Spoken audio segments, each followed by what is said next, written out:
Bueno, pues Javier, encantado de poder entrevistarles y bueno, pues felicitaciones por este pedazo de documental que habéis marcado sobre la figura y la obra de Vicente Aleixandre, que es uno de los grandes poetas que hemos tenido aquí. Sí, sí, yo sé que es obra, pero usted también ha intervenido, a fin de cuentas. Bueno, es una obra coral.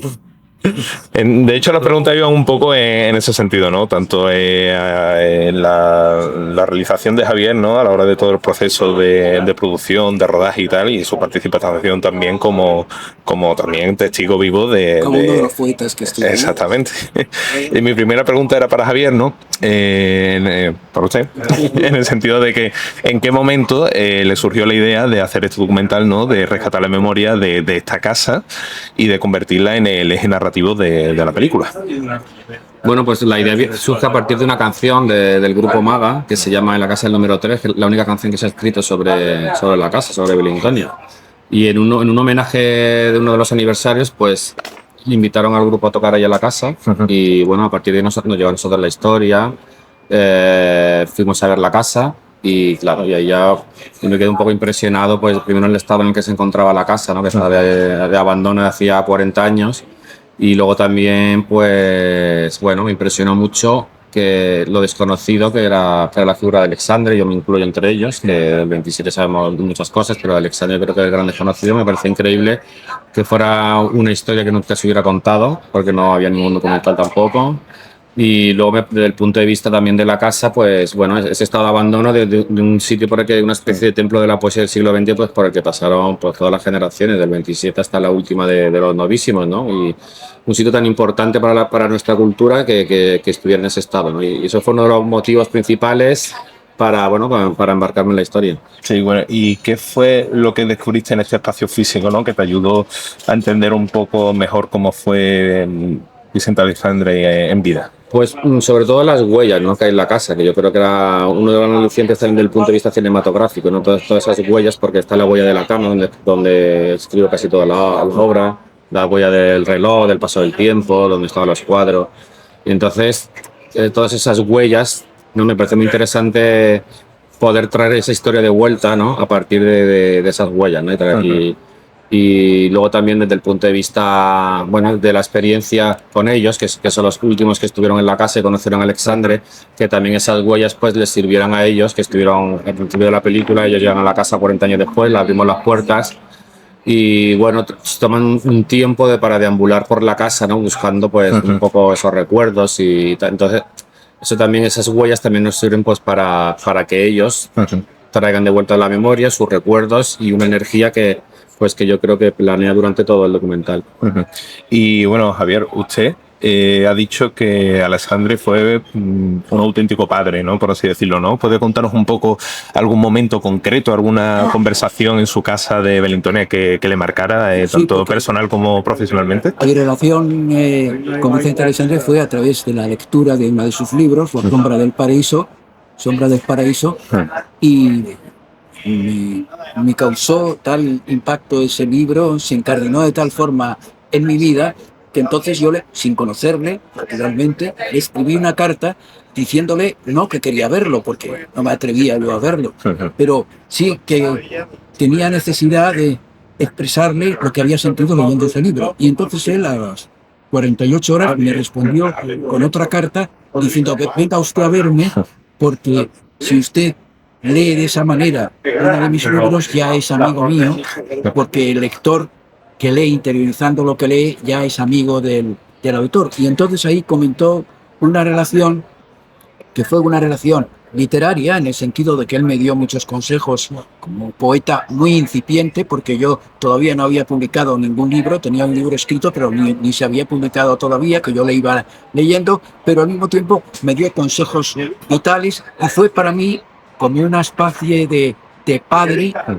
Yo que tenía una relación un poco, no es que no quisiera a mi padre, sí lo quería y él me quería a mí, pero tenía una relación bastante extraña y dura con mi padre en algunas cosas, pues él en cambio hizo, de alguna manera fue mi padre, y hablamos de muchas cosas, no solo de literatura, sino también sobre todo del amor, que era el tema fundamental de Vicente Aleixandre.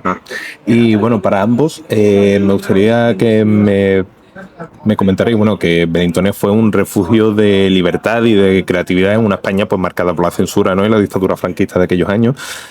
¿Consideráis que, bueno, la casa aún conserva parte de su dimensión política, de resistencia, aunque sea como un concepto metafísico en todo caso, o que representa más bien, ¿no? El lugar que ocupa la poesía actualmente, ¿no? En la cultura española, ¿no? A base de su estado un poco decadente, ¿no? Aunque estén ahora en proceso de restauración, ¿no? Que puede leerse como el abandono de Belintonia, ¿no? Como una metáfora del olvido que a veces sufre la poesía dentro de la cultura contemporánea. Sí, yo creo que es una metáfora de eso, pero no solamente eso, sino de muchas más cosas. De hecho, una de las cosas que he sacado haciendo este trabajo es bueno, darte cuenta de la importancia de los símbolos, ¿no? A lo largo del paso del tiempo, ¿no? Para que quede la memoria y para que dé vueltas historias a través de los años y para futuras generaciones. Y luego también, pues, como Belintonia, desde hace un siglo, desde el 27, ¿no?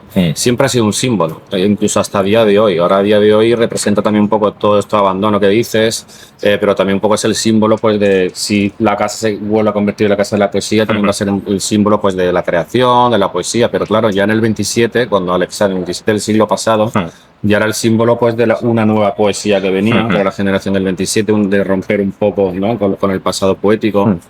Luego, pues mira, luego durante la posguerra fue ese símbolo de resistencia, esa luz, ¿no? Que alumbraba un poco, uno de los símbolos, ¿no? De la resistencia de la cultura post-preguerra, y que mantenía también un poco unido, pues, a los ¿no? Los que estaban en el exilio, tanto exterior como interior. Después, en los 50, podría ser un símbolo también cuando entró en la academia, ¿no? Fue también un símbolo del aperturismo político y también de retomar toda esa poesía que se había visto interrumpida por la guerra, ¿no? Del 27. En los 70 ya bueno, y toda esa juventud que venía, y esa nueva juventud de la nueva poesía, ¿no? En el país. Luego, los 70, cuando le dieron el premio Nobel, pues era un símbolo también. Bueno, por supuesto, se premió su obra, pero también era un símbolo, un reconocimiento a la generación del 27 y también un reconocimiento a un país que salió de la dictadura. Él murió, se convirtió en un símbolo del abandono y del olvido pues, de la cultura, de los poetas. Y ahora, bueno, ahora es este símbolo un siglo después, en el 27. Bueno, pues la cosa está un poco orientada a ver, pues, a que se convierta en este que hablamos, ¿no? En este símbolo, pues, de la nueva poesía, un símbolo de todas estas, ¿no? De este pasado, y también un símbolo, pues, de lo que puede venir, ¿no? Está claro.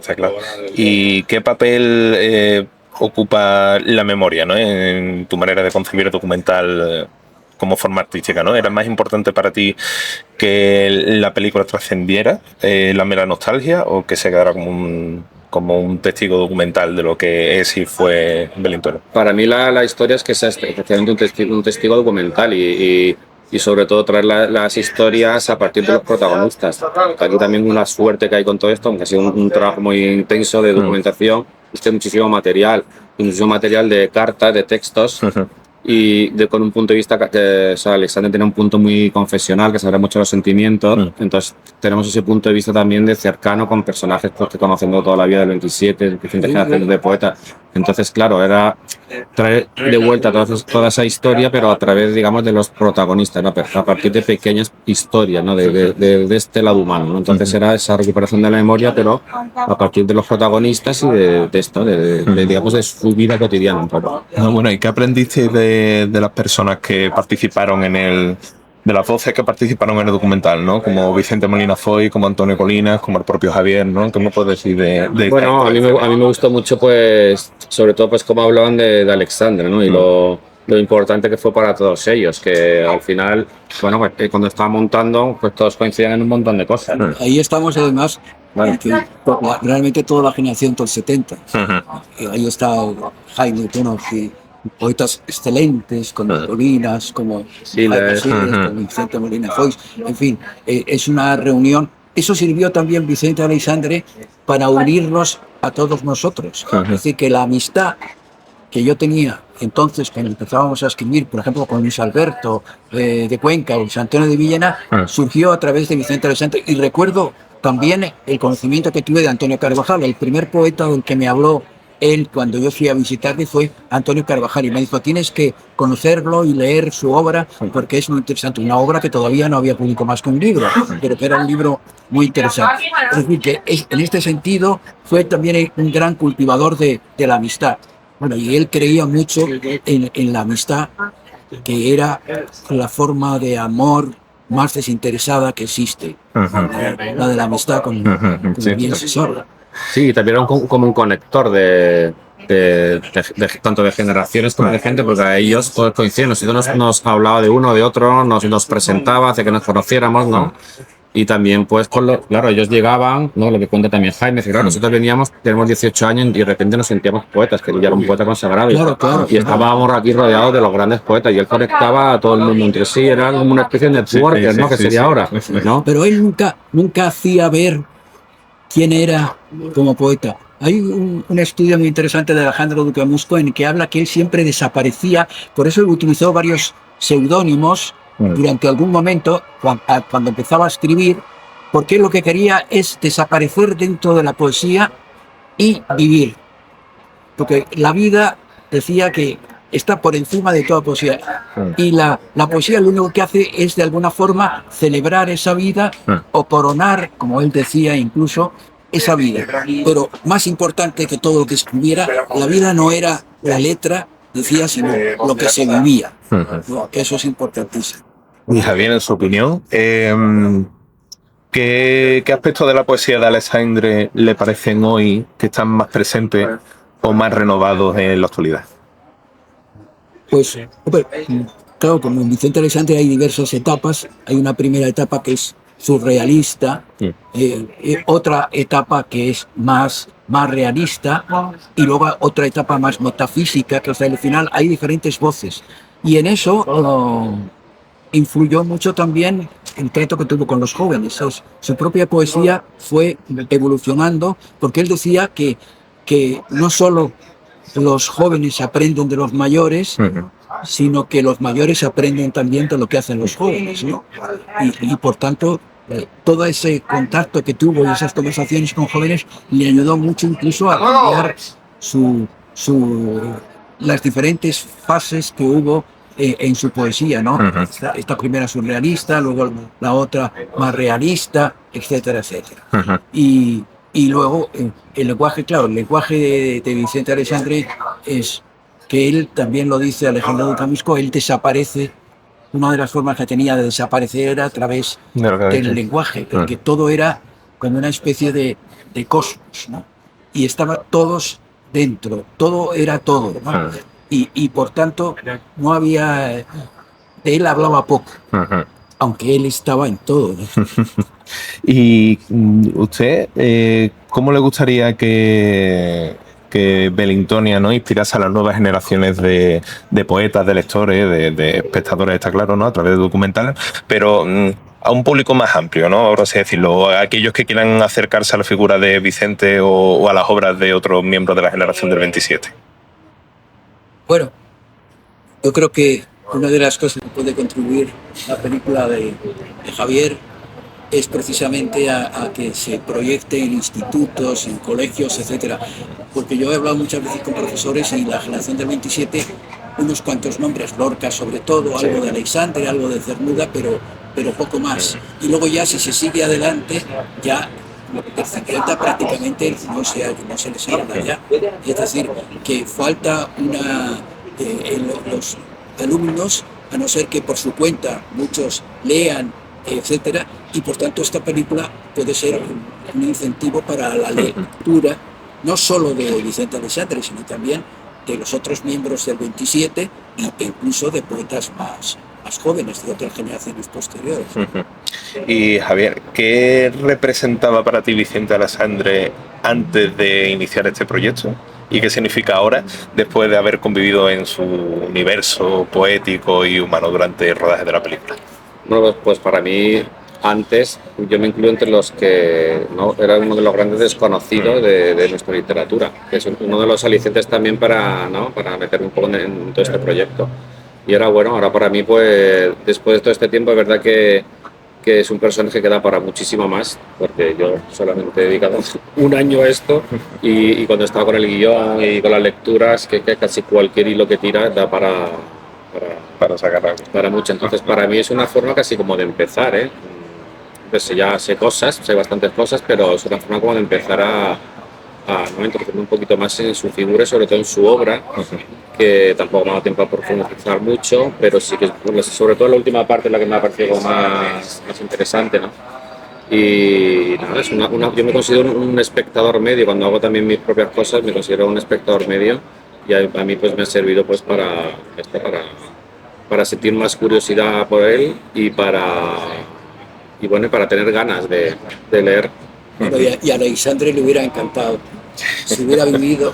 ¿Qué pensarían que diría Vicente si hubiera tenido la oportunidad de ver un documental como este hoy en día? No, pues yo creo que por eso, yo creo que le hubiera encantado porque toda la seriedad con que está tratado, etcétera, etcétera.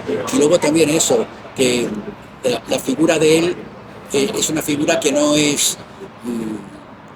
está dentro de ese espíritu de estar un poco él a la sombra y de estar en todo y con todos. Y eso lo refleja también muy bien la película. Yo creo que la película de él era entusiasmado. Qué pena que no se hiciera, porque luego de algunos otros poetas, por ejemplo de 50, se ha hecho algún documental estando vivos. Si se hubiera hecho un documental estando vivo él, por ejemplo, cuando le dieron el premio Nobel, eso hubiera sido estupendo.